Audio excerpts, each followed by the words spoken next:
In this era of social media, where everyone, it seems, is the celebrity of their own Facebook timeline or Twitter feed, I was surprised to learn that so many people are hampered by self-doubt and crippling self-criticism.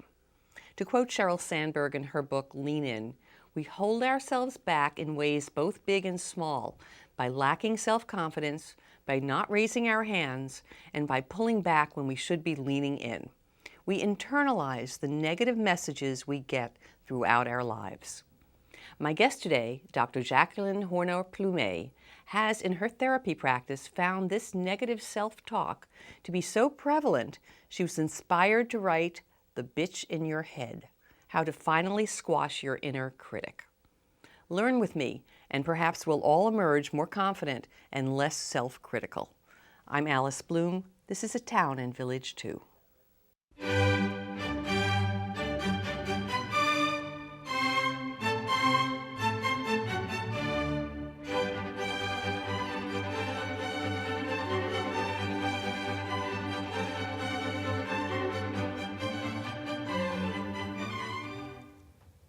Welcome back. Jackie, thank you so much for being my guest. It's been a long time. It has. Now, you've been quite prolific. This is your fourth book? Yes.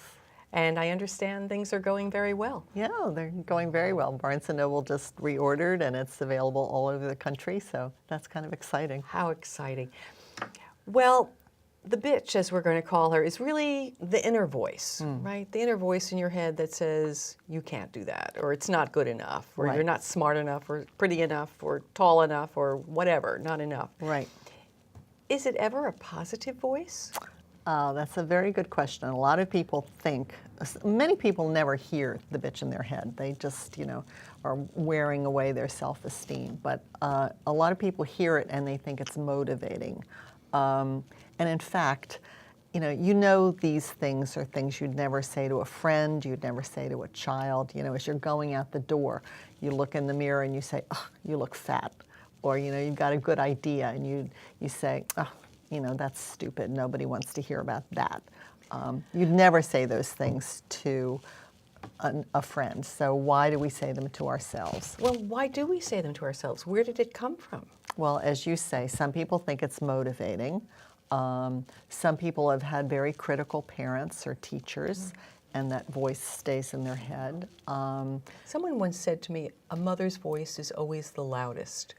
A psychologist friend. Well, sometimes we've had lovely mothers, and we still get it. I know a teacher once was very critical of me, and that stayed in my head for a long, long time. When did you realize that that was imposing on you so? Oh, immediately. I was, a fat little girl singing and dancing on stage, and that was fine. And then I got to be very tall and skinny, and I was trying out for the ingenue role.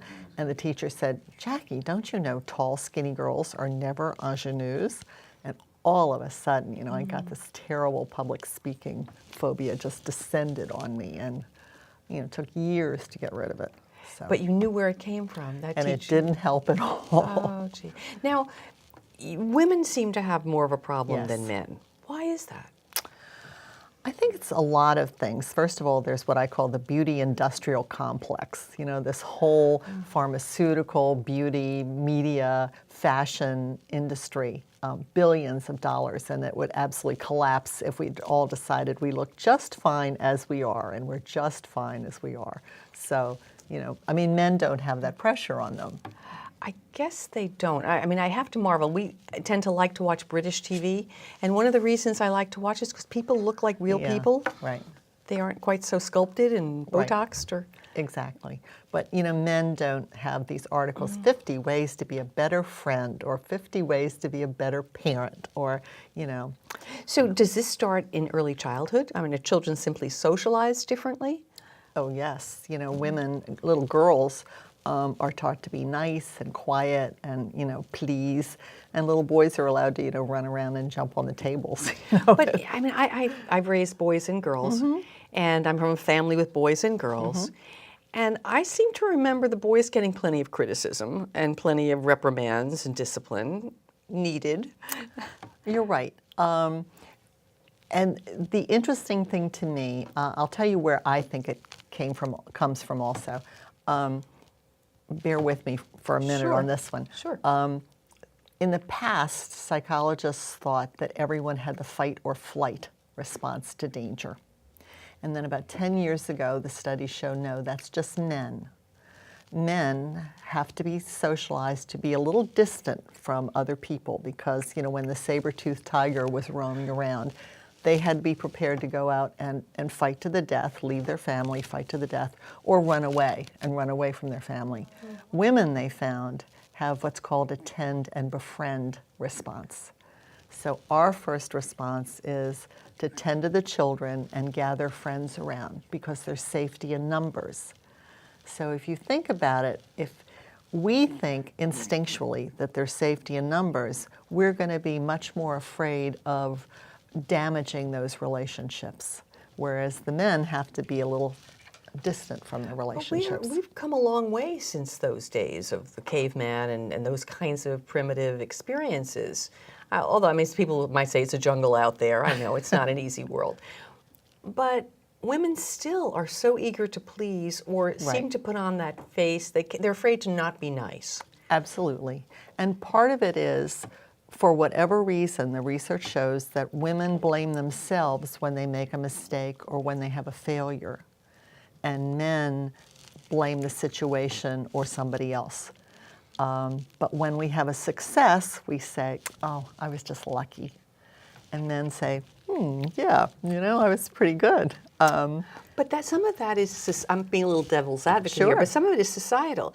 A woman who says, I did a really good job is considered to be quite imperious. Right. Or a bitch. A bitch. Right. Right. And so it's not acceptable to acknowledge your own successes or to enjoy them. Right. Margaret Thatcher, I'm not always a great fan of Margaret Thatcher, but when she was complimented for her success, she said, yes, and I worked really hard for it. And I thought that's a really good response. I worked really hard and I'm really happy it finally came. I thought that was a great response. So let's talk about what the impact of this negative self-talk is. What does it do to women's lives, personally and professionally? Makes us afraid to take chances because, as I say, we're afraid to fail. When we look in the mirror, self-esteem comes from, thinking you look pretty nice. Well, when a woman looks in the mirror, the research says that even a most beautiful woman will focus right in on her flaws. Oh, look at those, lines, or oh, my hips are just huge. So we end up feeling bad. A man does exactly the opposite. Most men do exactly the opposite. When, let's imagine a guy with a, giant beer belly and, he'll look in the mirror and he'll say, ooh, my eyes still sparkle, and oh, I can still, flex a muscle. And he'll walk away feeling good. So, I don't know why that happens. I just know that it does, and we better stop doing this to ourselves. So what can a woman do to overcome this? We're all adults here, and usually it's many years of negativity, negative self-talk that started perhaps in childhood. Absolutely starts in childhood and continues to, old age, when you say, oh God, I'm old and over the hill, these nasty things that we say. That we say to each other, or say to ourselves. But I still don't quite get it, why men can overcome it and women still struggle with it. Well, how many men do you know that say, I feel so guilty, I'm going to play golf this weekend and not I've never be with heard the that. kids. Never. But then we have, we feel guilty about going out for lunch with a girlfriend. So, so women still give themselves some time, they just feel guilty about it. Right. So that encumbers you and diminishes your pleasure in whatever that guilty pleasure was. And the holidays are coming up. How many men are worrying about how many side dishes they're going to make, with the Thanksgiving turkey, No, it's never a conversation at the bar. No, you're right, at the bar.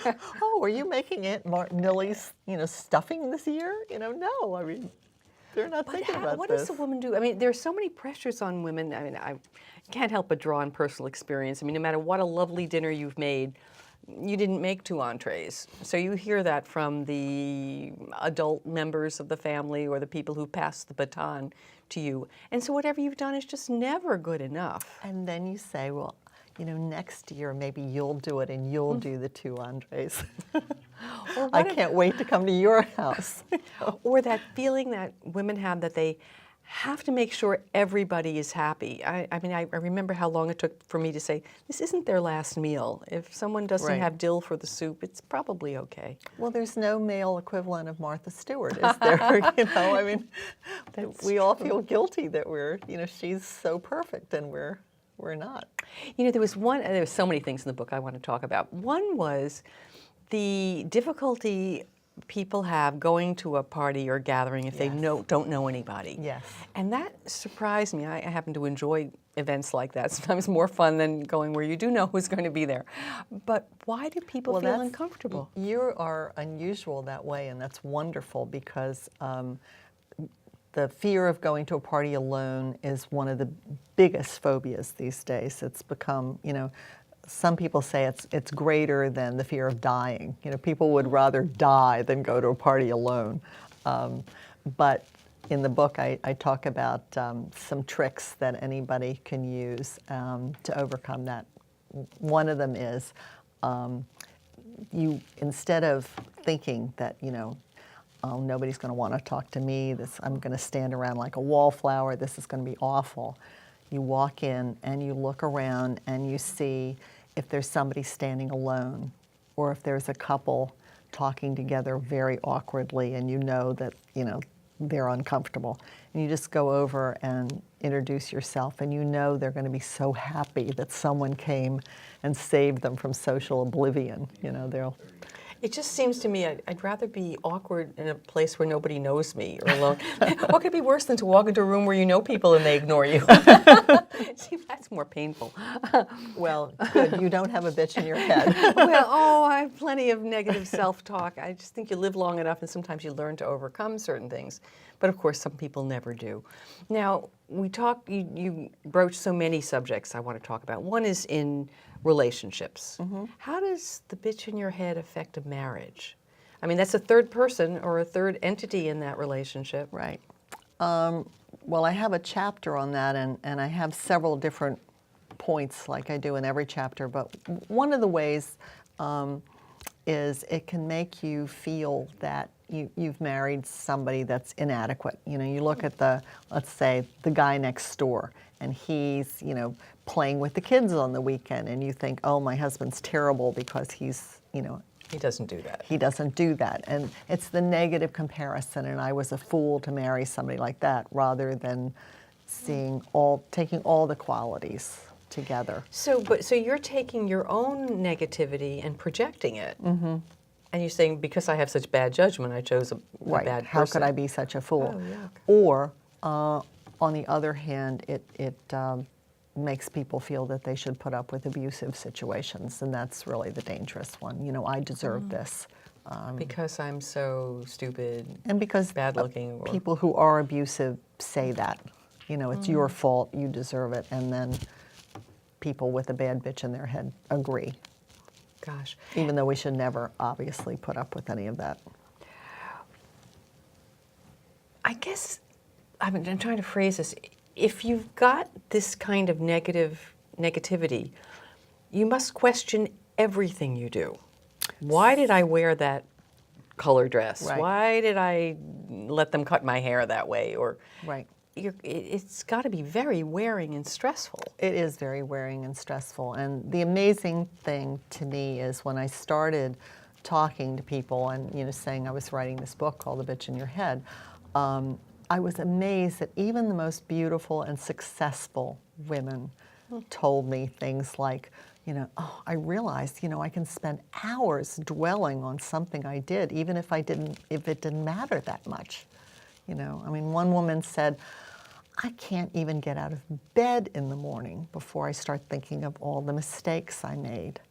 Now, those are extreme examples, right. But I think all of us are too self-critical, and again, we should never ever say anything to ourselves that we wouldn't say to a friend.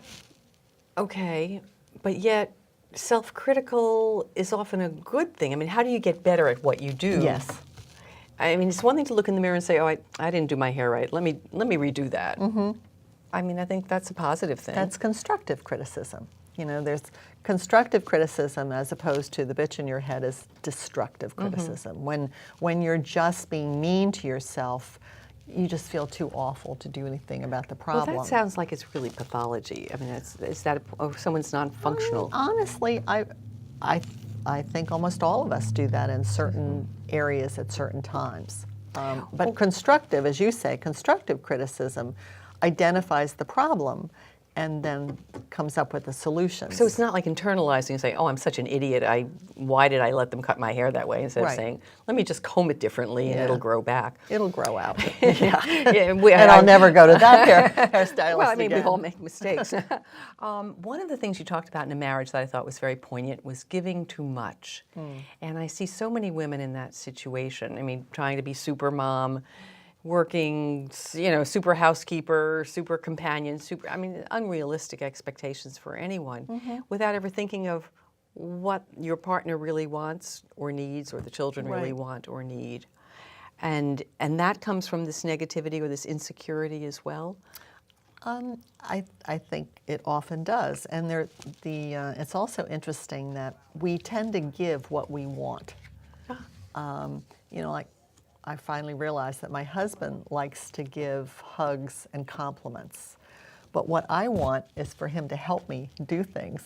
And so I'm always helping him do things. That's not what he wants. He wants hugs and compliments. How long did it take you to figure that out? Oh, too long. It was only recently, and we've been married a very long time. So. Well, it's interesting you say that. I see friends who are scrambling to make dinner or something. And I know it took me a long time to realize that nobody really wanted dinner.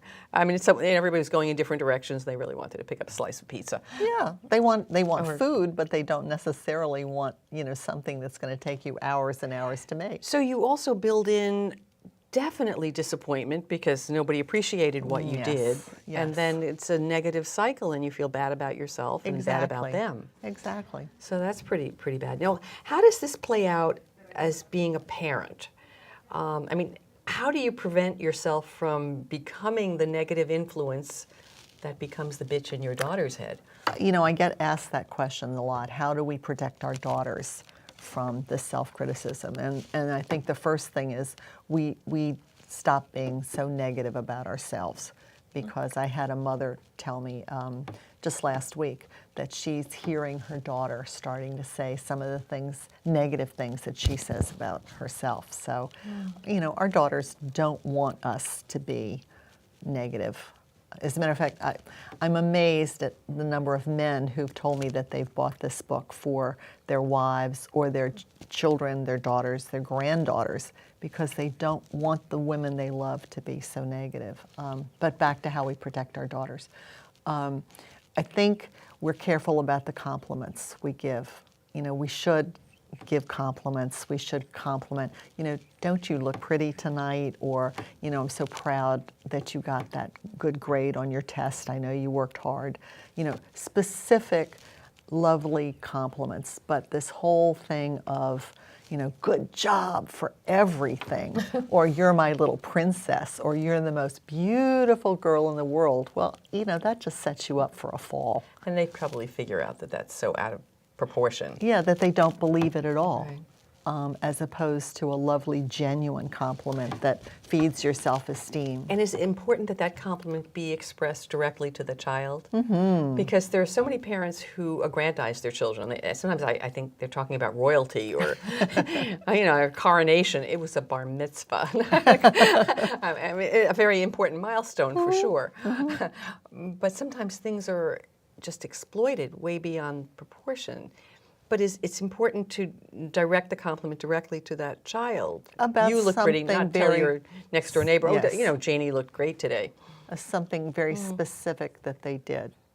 You spoke so well reading the Torah. I was so proud of you, rather than, you were like a little prince. Yeah, I can see that happening. The other thing is, surprisingly, a lot of parents are afraid to say no. to their children. They think that that's going to hurt their self-esteem. Actually, it's quite the opposite. You know, when children need to know their limits, they need structure, that makes them feel secure. But how does the person with that inner bitch, how does that impact your ability to discipline a child? Does that make you so insecure that yes, you feel simply so can't guilty, or you feel you don't have the right to do this. But that's a parent's job, you know, that to set that structure and to teach the child right from wrong, and delay of gratification, you know, that you can't always have what you want when you want it. So that's a very important parental duty to teach that. So. Now, this bitch gets into your work world too. Oh yeah. So how does, if you're this kind of person who's very self-critical, how does that impact your ability to get along at work and to do productive work? If you're always second-guessing yourself or feeling your work is inadequate, or afraid to try something more, or afraid to say, well, that didn't work out so great. Afraid to ask for a raise, afraid to ask for promotion, getting stuck with a negative boss, a mean, critical boss. I mean, people who have bad self-esteem or who grew up with critical parents often get hooked into trying to please the boss that can never be pleased, rather than, you know, protecting themselves and maybe moving on. Well, or sometimes you're in a job that you need to succeed in, but the conditions might be not so appropriate. I mean, if you have a boss who's just impossible to please, but you're not free to leave that job. You need the job. But you are free to look around.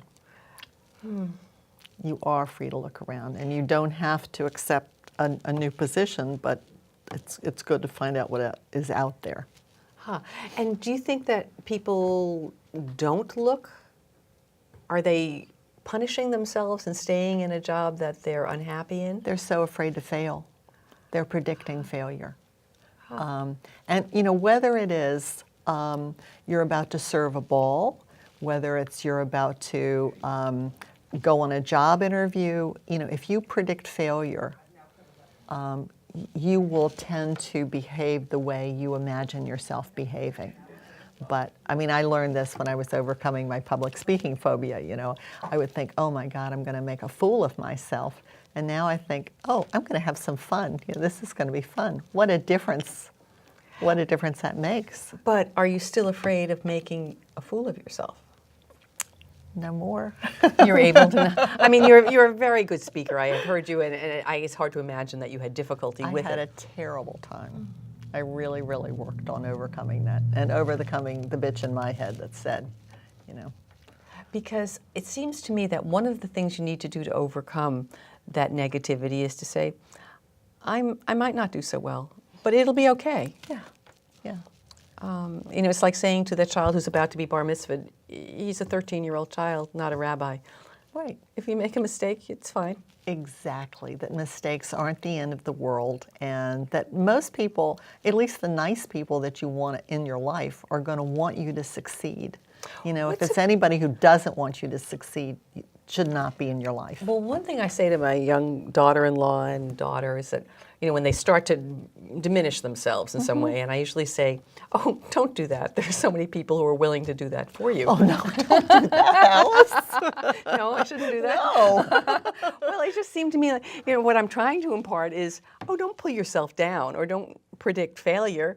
Go for it. That's a great thing to say, but not that there's so many people who want to do it for well, you. but in this real world, you know, you go out there and there is somebody who's going to, you know, yeah, find but then fault. you don't want them in your life. You know that there's something wrong with them. Well, but the reality, Jackie, in our lives, we often have to deal with difficult people or people who don't appreciate ourselves or our skills. But we can pick our friends. Yes. And we can pick our colleagues. Right.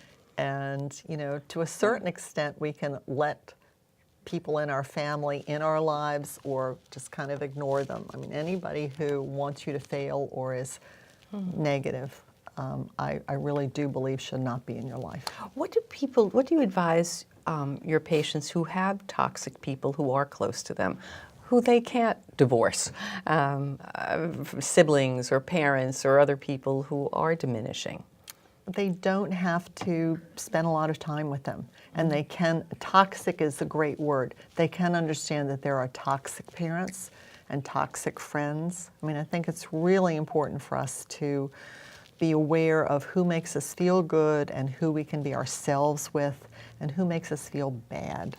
Because in our society, you know, we honor our parents. I mean, you feel that you have an obligation to siblings and other people close to you. So how do you reconcile the fact that that person is very diminishing to you?